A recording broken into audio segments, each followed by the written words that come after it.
Hello and welcome to episode 160 of the FPL Hangover Podcast, where we raise the bar and lower the tone. All things FPL related. We are recording here live on Monday the 13th of March. Game week 27 is almost complete. Just a small matter of the additional Brentford and Brighton fixtures to get out of the way. And it's the only thing saving us game week 26 wildcarders from jumping off a bridge at the moment. It's another case of were they, weren't they, did they, didn't they, who knows? Here to help me figure it all out, my podcast partner in crime, Paddy. Can I talk to him, Cara? Hello, Ger, and it's great to be back, and it's an amazing episode, 160. That's a big one, 160 episodes, and also to the millions and millions watching on YouTube, cheers. I cannot wait to get into this episode and dissect the game week, how the game week 26 wildcarders beat the non-wildcarders. I wouldn't go too far. I wouldn't. No, they're finished. They're done. It's They're game done. over. It's actually, it's not even the case. I know you're only. They fucking did. They're done. We kept Salah, and Salah missed a penalty, and I'm delighted. It did. That did make my game week, even though all the rest of it has gone to shit. Brentford. And they sold Kane, or they chose Salah over Kane. It's just, and all the abuse we had to take with this wild card.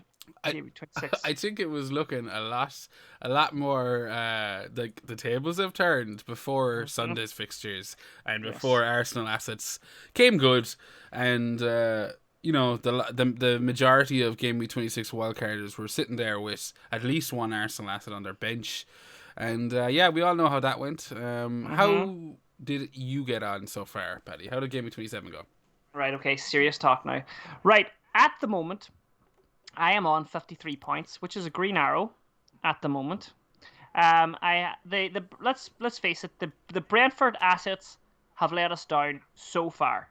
But I'm happy enough with my Brighton. My three Brighton were McAllister and Matoma, so an assist and a goal there. The what do you call the Stupinan. Stupinan. He obviously no good. Trippier 5 points. Henry 2 points, but with another game against Southampton. I had three Arsenal players. Okay.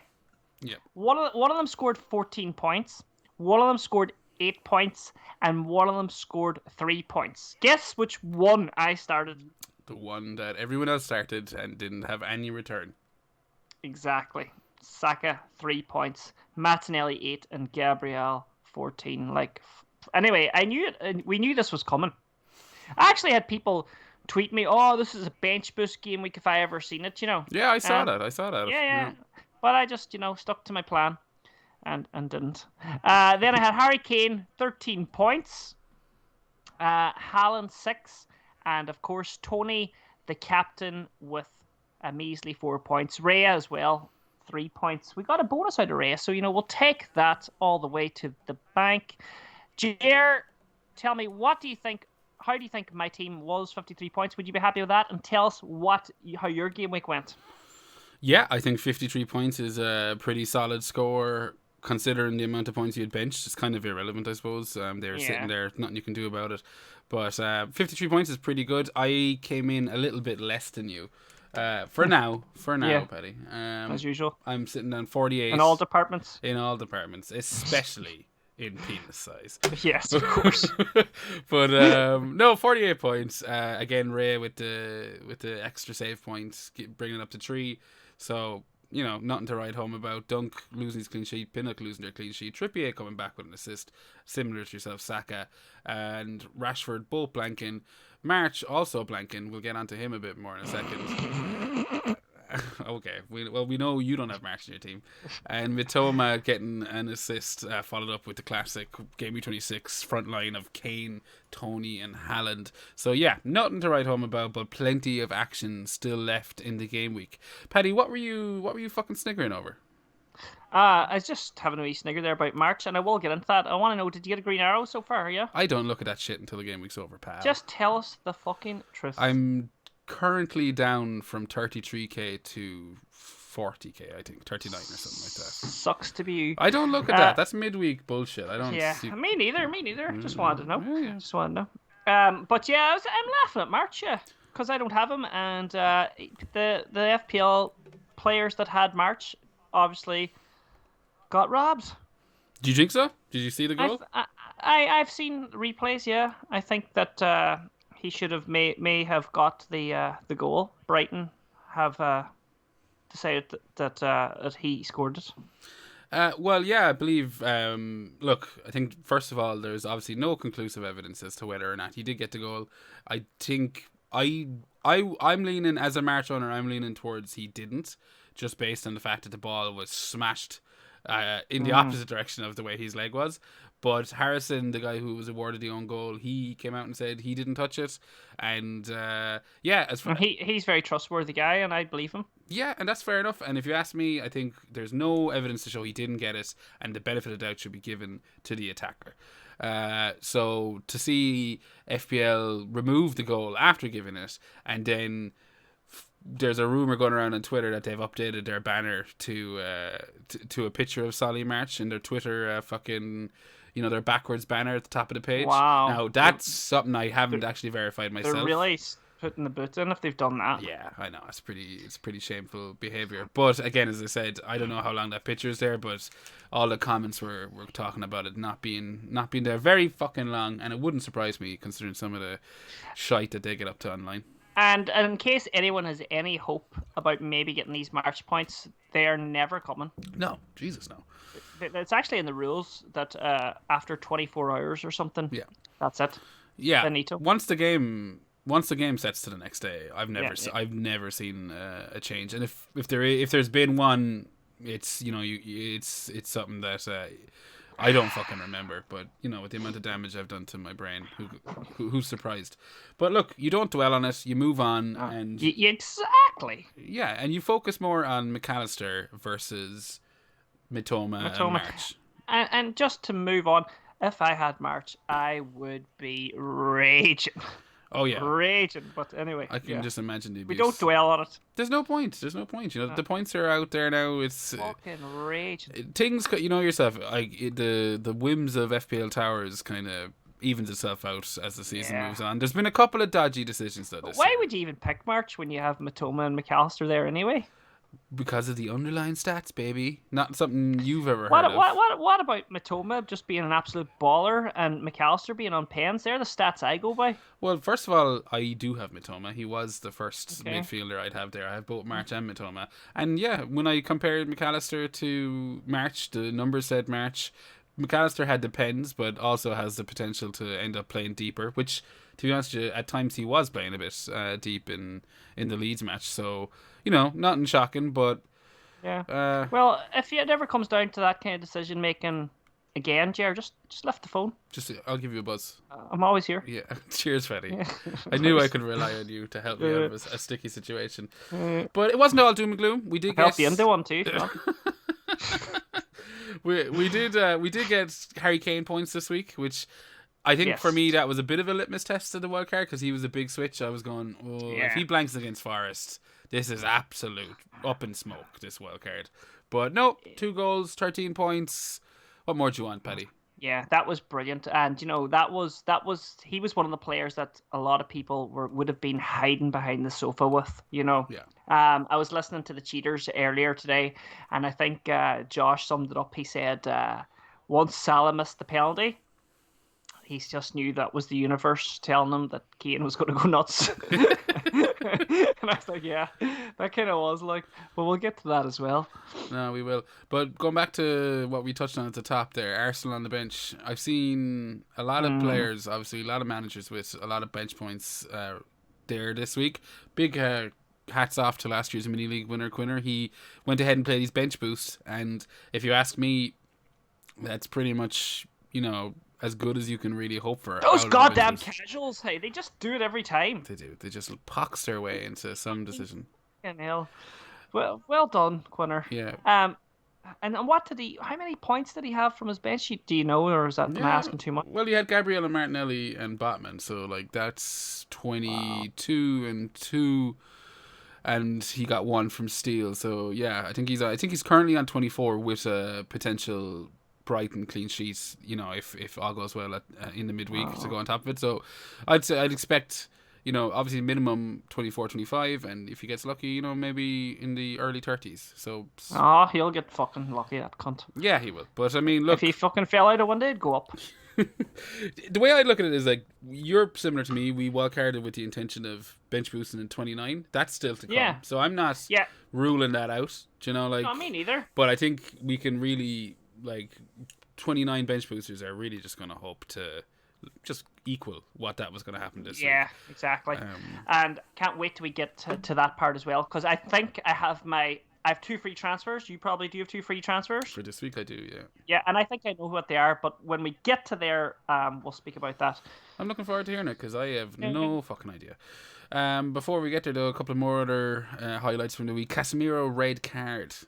Now, obviously, Casemiro in itself, not a giant FPL attraction, but he runs the show for the rest of the guys. Exactly. And as a United fan, I wanted to ask you, has that changed your approach for game week 29? Now, obviously, we're gonna chat about 28 soon enough, but United are blanking in 28, so it's not really going to affect that. We have to look at game week 28 and game week 29 as one game week, really. How can you do that? Because whatever you do now for 28 affects 29, and you have to be careful here. Like, you've got blanks and things, but you want to bring in the right players that maybe are doubling in 29. You know what I mean. I do, and this podcast is 28 and 29. Yeah, it's a fair point. I would also, though, add the caveat that it's not just 29 that we're looking past. It's also 32. Now, 32 is going to be a big blank. It's going to be the last blank of the season, apparently, save for any unexpected kind of interruptions. But you need to be what I'm focusing on is, before I make any decisions in regards to 28, 29, is what do I really want to do in 32. Now, I know 32 feels like it's ages away, and it is ages away. But if you sneak up fast, they do. And the thing is, like, we're both sitting on a free hit. A lot of 26 wildcarders are sitting on a free hit. Still, the plan then is to decide whether you use that free hit in 32 to navigate the blanks, or whether you kind of make your way through to 32, prepping for the blanks, and then wildcard in maybe the double, which I think is 34 or 37, whatever you choose. So you mean free hit in 34 or 37? Yeah, apologies. Yes, free hit. Because the wild card has been fucking spanked out. That has been well and truly spanked out. But yeah, free hitting. So that just means then the likes of Man United assets, who are more than likely going to blank in 32. Man City assets. You got to be looking ahead, not just 29, but if you do have that free hit in your pocket, make your mind up and, build those transfers towards it. But, what were we saying there about Casemiro and him running the show? Right.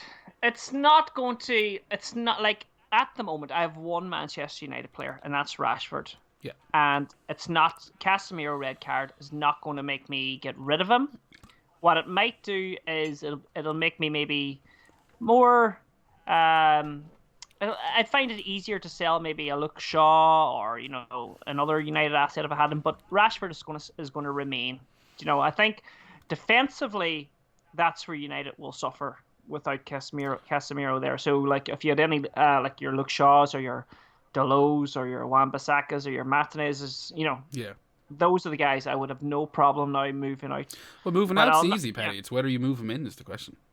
Yeah, well, I'm not going to. I wouldn't be moving them in. No, I think I'm going to be happy enough with just with Rashford. So double game week 29, you just going in with the one Man United asset. I am. We'll see. Well, when we get to that, we fucking will see, because I've got a couple of aces up my sleeve that I don't even know if I'm going to tell everyone now. All right, fair enough. You better start being nice to me. Fair enough. Well, I mean, maybe this leads into it, but I think. Right, go on. No, Paddy. Ladies first. All right. Okay. Oh, thank you. So just before we do go into it, tell us how many playing players do you have right now for your game week 28? Game week 28, I have currently got 1, 2, 3, 4, 5, 6, 7, 8, 9. 9 players with 2 free transfers. Yeah, same. And if you've got all your players on, you're probably your 2 boys there that sitting in your midfield there, Matoma, McAllister's. It's going to be dystopian probably leaving your team, isn't it? I went with Dunk. I didn't go with the crowd. I'm not sheep, Paddy. Oh, yeah, March. Yeah. March was backed by sheer analytical power, okay? Oh, yeah. Whatever. And the fact that he was like 0.4 cheaper than McAllister, which meant I could enact my Game Week 29 plans. But, sorry, Paddy, go on. So most wildcarders then will have this team that we have in front of us. Because this is why we have this team, because we've been planning to be able for the blanks with 2 frees and then to go into 29. So it's picking the right players now for 29. Yeah, well, I mean, we have this team because we just do what all of the experts say to do. That's the way to play this game. You don't play your own game. You just follow what you're told. Follow the sheep, you know? But you know the plan, but you make your own decisions at the end of the day.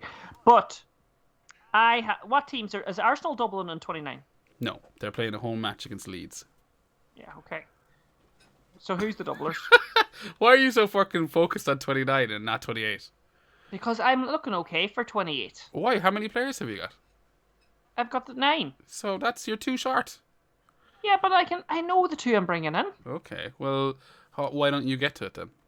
Oh, do you want me just... Well, right, okay, we're 20 minutes into it. Let's fucking nail it. Let's rip the Band-Aid off now. Do you know who first of all, I'm getting rid of Estopian, right? Okay. And I'm bringing in Chilwell. All right, classic sheep move. Go on. Has he got a double? In 28, no, or in 29 he does, and in 28 he has a fixture. Yeah, he does have a double. Yeah. Thank you very much. Thank you. And I'm getting rid of Haaland. Big shot. Yeah. Bombshell. Yeah, I don't fuck about. No, that was my question is can we say goodbye to Haaland? Haaland is going from my team, and there's 2 candidates. Okay. Watkins or Havertz. You're just towing the line, Paddy. You're just towing the company line now at this stage. Yeah, I know. And you think this is going to distinguish us from all the other copycat podcasts, do you? I haven't listened to any other podcasts except for the Cheaters, and I don't think they mentioned Havertz or well, I know Watkins has been floating about, but it makes sense. Okay, well, I'll play devil's advocate then. I was expecting you to be the opposite. I was expecting to have to argue for getting rid of Haaland, and you would be like, no, what are you doing? But no, that's not the case. And now I'm going to have to play devil's advocate and ask you, why are you getting rid of Haaland? I'm getting rid of Haaland because he doesn't have a game in 28. Yeah. And I want to have a player that has a game in 28 and has a double in 29. Okay, but he doesn't double in 29. Who doesn't? Haaland. I know what you're saying. That the player you get in for him will double. Yeah. Yes, exactly. So whether it be Watkins or Havertz. So then, So are you in any way worried about the damage that this is potentially going to do to your? Of course, 100%. So what's your thinking around it? You just, you're happy to ride it out. You don't think he's going to do anything. So it's not like he might leave forever. Like, I mean, I'll probably try to bring him back right after I get the double over. You know what I mean? Well, I would say first of all, don't think about it. Like, have that plan already set in place. Like, know when you're going to get him back and how you're going to get him back. Because at the price he's at, with the value you've probably got invested in him, it's going to be difficult if you don't plan it out. And all of a sudden, you could end up going 4 or 5 game weeks without him. And I'm not saying that's even a bad idea, because some people, myself included, have considered, how long do I want Haaland gone for? And I'm looking at his fixtures here, and I see you trying to get a sneaky eye on him, so you know what's going to. As well. Yeah, and I'm looking at blank 28. That's fair enough. Yeah. Home to Liverpool. Now that could fuck us up. A home match against, a home match for City. That's kind of, potentially. Yeah, I know, and it's against Liverpool, and all you're hoping for there is Liverpool turn up like they do against the big teams. Yeah, well, I mean, that is true. And to be fair, Liverpool aren't, as you said, they do turn up against the big teams. So I'm not expecting a Haaland haul there. But where it gets tricky then is in game week 30, away to Southampton, home to Leicester, and then another possible blank in 22.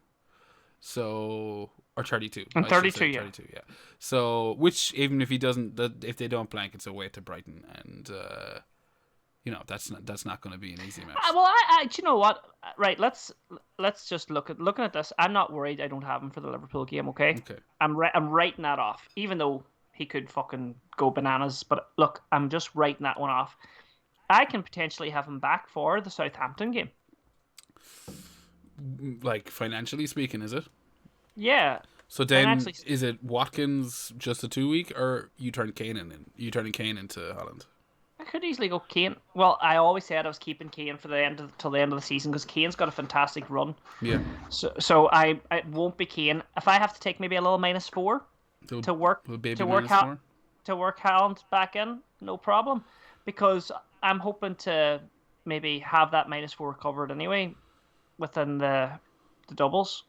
Fair enough. So then let's get on to the options that we were talking about. Now, you mentioned the two front runners there, Havertz. Yeah, and before we do, it's not like I've been thinking about this all week. Like I've looked at a couple of teams there, and Havertz isn't just setting the place on fire here, but neither is that other prick Felix. Yep, true. I mean, Chelsea, we know, the troubles they've had over the last couple of months and blah, blah, blah. Chelsea home match against Everton in 28, home match against Villa, and a home match against Liverpool in 29. So 3 home games in a row, a double obviously in 29, and then an away fixture to Wolves, which, while I don't think anyone would be, expecting a rake of goals in that match, I know I'm not, it's still... it's not a bad fixture, especially if Chelsea kind of keep this kind of little tiny baby run they've got going. So, yeah, I think Chelsea's an option. Then if we turn around to... And I'm with you, I think Havertz is probably... the best of bad bunch. On penalties, scored there to weekend. Yeah. I think he's probably the better option out of between himself and Felix. But then if we turn our heads to Ollie Watkins, who is a man, what's he got, like 5 or 6 goals in 4 or 5 matches or something? Villa seem to be able to find the back of the net with, relative consistency. And they've got Bournemouth in 28. Yeah. They've then got... a nasty double in 29, I think. Yeah, that's the one, isn't it? I mean, away to Leicester's not too bad, but 2 away matches... I'm not expecting much out of their away match to Chelsea. Yeah, Chelsea, yeah.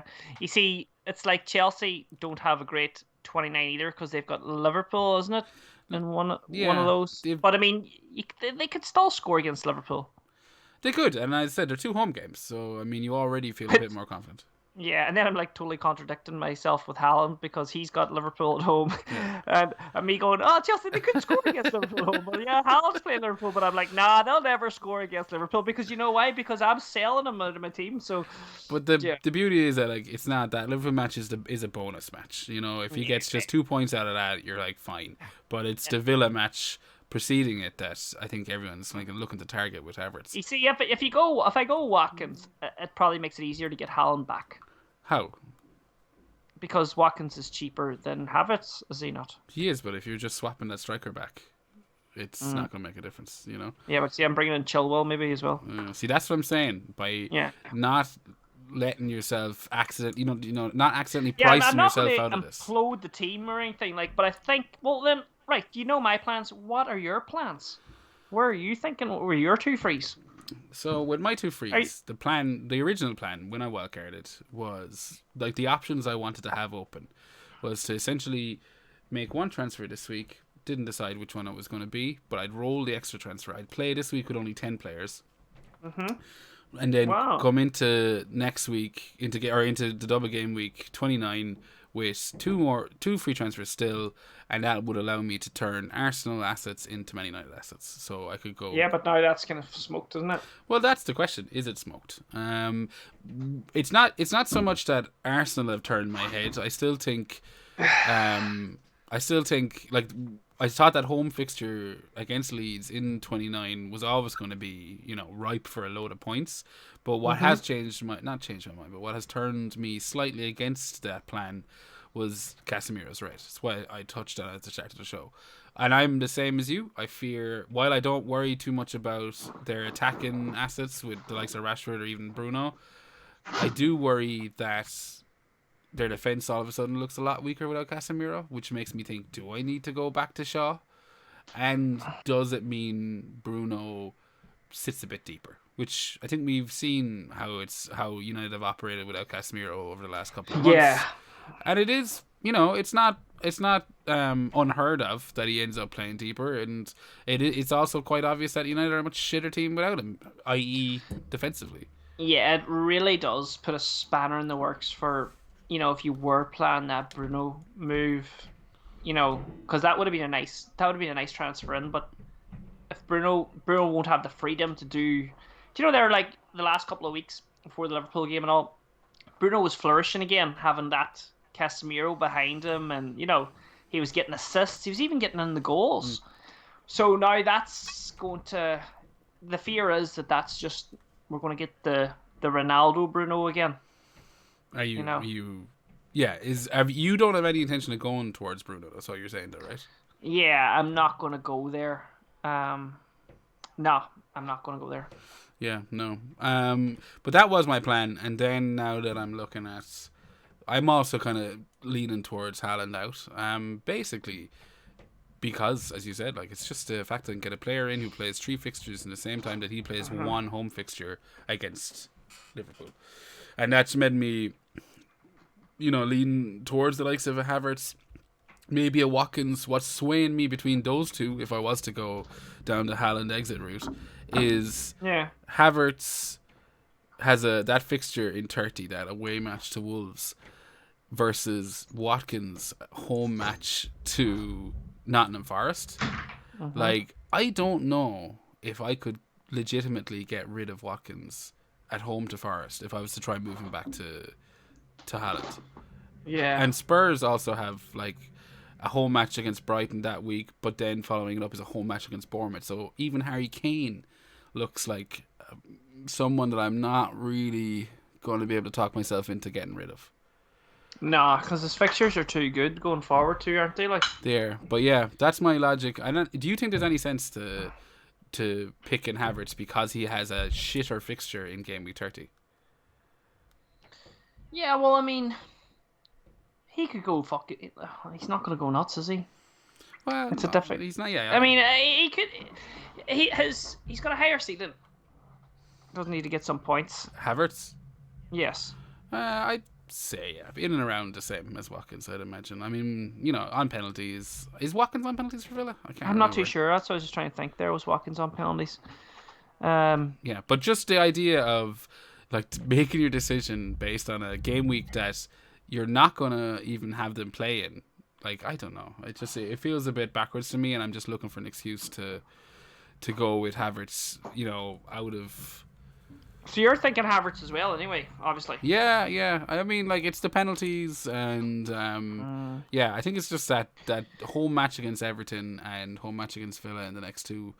I like it, but I mean, I'd obviously prefer Watkins at home to Bournemouth this week, but yeah, Watkins would be the nice one. Double's just shite, Yeah, so I think it will be Havertz. So, is there anyone we're not really thinking about here? Like, is there anyone else strikers wise? That ticks the boxes? I think there's a few. I think Brennan Johnson for Nottingham Forest. Like, they have a home match against Newcastle this week. Then they have a double in 29, a home to Wolves and a away to Leeds. So again, we know how poorly Forest travel. We just have to look at them Spurs getting more than 1 goal against them to see proof of that. But yeah, home to Wolves and away to Leeds in 29. It's not a bad double. And then away to Villa in 30. So I think, obviously, team dependent, money dependent. I think it's definitely an option. Anyone that says it's not an option is probably that is. If you know what, that'd be a great option if you're chasing as well. Yeah, exactly. And if you want to, like, right, fuck this, we need to do something here to catch up in a couple of money leagues. It could be a great move. Yeah, because those fixtures are quite nice. That's what I'm saying. He is a shout. And then the fourth option, the fourth player I was looking at, and if I was to go no Haaland, would be Iheanacho for Leicester. So a player again who was on a bit of form, leading up to the last few weeks. Now that seems to have taken a bit of a turn in the sense that I'm not sure how nailed on he is for minutes. I believe Daka got a goal this weekend. Yeah. Iheanacho, he did play the 75 minutes, but yeah, as I said, with Daka getting a goal, you got, and I think starting as well. Yeah, he did start 65 minutes for Daka. You got to think that the potential for him to be rotated is there, and that's not something you want, especially. No, you don't. Yeah, that's another one that if you're like trying to make a shot at catching up with someone. But you don't really want to be having any doubt in your mind for minutes. Not for minutes, exactly. But again, the fixtures are there. Brentford and Crystal Palace in the next two. Obviously, Brentford away in 28, and then away to Crystal Palace and at home to Villa in 29, followed by another juicy home to Bournemouth fixture. Jesus, Bournemouth are just getting, like, I don't know, maybe my eyes are just drawn to them because of how easy that fixture should be. But but they're fighting for their lives now. They are, and they got a good win there to weekend, obviously. Played Liverpool off the park. Played them right off the pitch. Yeah. So, yeah, I don't know. So we're looking really at, you're looking at Villa and Chelsea, and we can say that they're probably the best options to be looking at to get you through the blank and the next double-ish. They're the two teams that you're kind of looking at. If you want to go without Haaland, like, that's the question. Yes. And to be honest, as I said, I'm not sold on that yet. I'll probably end up talking myself into it. We'll see how the rest of the game week goes. Like, maybe I don't know if the rest of the game week goes well. Will I be more or less likely to get rid of Haaland? I'm not sure, but I guess it's something I'll have to revisit on Thursday morning. I know, and it's something I'm not set in stone on either. I mean, it's all great saying it, get rid of Haaland, but as the week goes on, I'll definitely. I am probably going to, but it's going to take me right up until the day before the game, or to actually do it. That kind of way. That's something you've got very good at this season. Is not making the transfers on a Monday. Exactly, it's on a Monday, and so tell me this then. Now let's see how many doublers will we have if we go the Villa and the Chelsea route. And the bench boost and everything included. Are we going to smoke that game week if it all goes well? Yeah. I mean, like, doublers wise, like, I'm just looking at your team here. So assuming you currently have 3 Arsenal assets, are all 3 of them going to stay in the team? Did you say you're getting rid of them, or are they? No, staying. Okay, well then you'll have 12 doublers, I believe, instead of the 15. So that's not a bad thing. I'm not like it's a home match against Leeds. Do you know what I mean? I can't get 15 doublers though. Like, are you eating on the fucking show? No, I bet chicken there was burnt. This is a new low for you. Yeah, a new low. Well, tell me this, right? Are you going to have 15 doublers? I won't know because I'll have at least one Arsenal player. Yeah, so. But I might. I'm not saying you need 15. You don't ask the question. I'm just wondering. Like, I don't think there's a need for, as I said, when it's a home match against Leeds, I don't think you need to be shipping out all your Arsenal assets. I mean, like, now that I've said what I said about Luke Shaw, like, I'm pretty happy to maybe just hold on to Gabriel. Now, maybe that 14-pointer sitting on my bench this week is playing into my thoughts there. Yeah. But I'm pretty happy to take a home match against Leeds for Arsenal over what would probably end up being a -4. If I made some moves this week. I can get a player in this week. Maybe look at kind of getting rid of a Brighton player for someone that covers, or not Brighton, but a Brentford player. I don't know, they're playing this week. So that's what I'm saying. I'm up in the air. I don't know what way I'm going to approach it, but if I wanted to come up off of the Brighton defence, it would allow me the option of going 3 Brighton, win their, double game weeks arrive later on down the season. I don't think it's too difficult to get a Brighton player back into your team, Yeah, no, I agree. It is. It's one of those things you just have to go with your gut anyway and see how the rest of the week goes and things. There's lots of games on now as well. There's Champions League as well, isn't there? And tomorrow night and Wednesday night, and FA Cup matches. Yeah, I mean, and then we've got an international break as well, don't we? Yeah, I think this will be probably the last pod. This will be the last pod until after the international break. So we won't see you lovely fine folks until the start of April.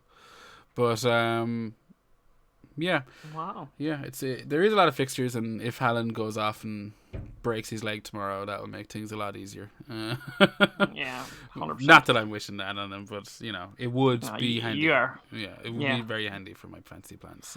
Even if he just broke a toe. Just something small, like when De Bruyne was out sick, and we switched over to Salah, which did pretty much fuck all for our teams, but it made the decision easy, which was easier. Yeah, it's the process. So yeah. All right, so no, that's good. We're gonna have a pretty short episode this week, as I mentioned there. We're still mid-game week, which means no mini league, and there's still, obviously, kind of got to see how this whole thing pans out. But before we wrap up, Paddy, let me ask you captaincy for game week 28. Right, let's see. I have my phone here, and right now, well, I've got Harry Kane, so he's playing Southampton away. That's an option. It is. At the moment, it's I haven't even done this. I've got 3 Arsenal players that are playing Crystal Palace, so that's another option. So basically, then I've still got Tony's playing Leicester. Yeah, there are options abounding this week. Yeah, but let's get real. I'm not going to captain Tony when I have Kane sitting beside him.